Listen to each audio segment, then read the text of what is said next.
Data from the United Nations Office on Drugs and Crime indicate that the victims of human trafficking are predominantly women and girls. The Home Affairs and National Security Ministry, the OAS, and the British High Commission have collaborated with Raise Your Voice Inc. as a consultant to help develop a guideline for identification and protection of victims in the hospitality and tourism sector.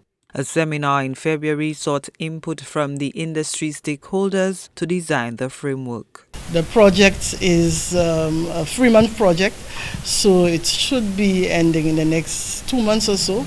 However, after the guidelines have been dealt with or discussed in this session, what we plan to do is to circulate it throughout the tourism sector and to get feedback from the various stakeholders so that we can get buy-in when it is finally approved, that people will know how to use it and what to do in case they identify a victim within the sector. And the focus is mainly on women and girls because from our experience, those are the vulnerable persons and these are the people who are usually trafficked.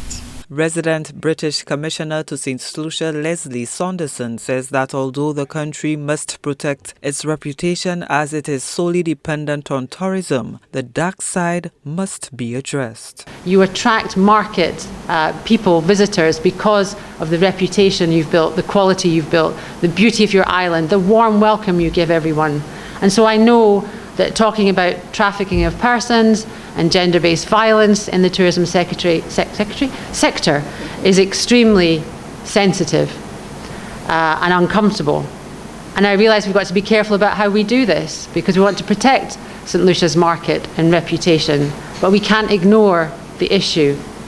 The British High Commission remains committed to increasing access to education, supporting family planning, and combating sexual violence to enhance economic growth opportunities for women and girls. So the UK is really proud and driven to be part of this work. Our international development approach is all about partnerships and working with partners, so working with you.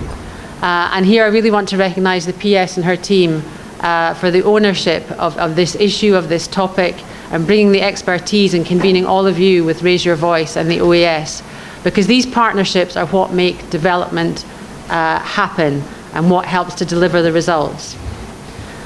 Gender-based violence, of course, is quite large in scope, and when we talk about that as it is, it can be quite daunting in terms of where to start. And I think that's why projects like this are really, really important, that it gives us something to focus on.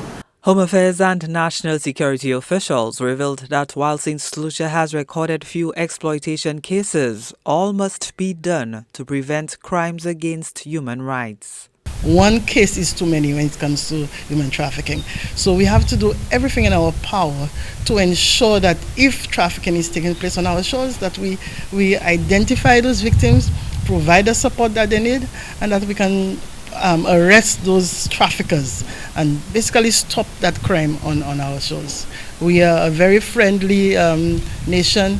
We do very well when it comes to tourism, but we want to just make sure that our tourists are coming in and they're enjoying our country. They come and they experience what they anticipate or they expect, to have fun and to have a holiday secured, and we do not have exploitation in the process. As of 2023, St. Lucia remains on the Tier 2 watch list of the U.S. Department of State's Trafficking in Persons report. According to the U.S. Department of State's Trafficking in Persons report, the government has never convicted a trafficker, and resources and personnel for trafficking remain inadequate. Gina Filippi, HTS News Force.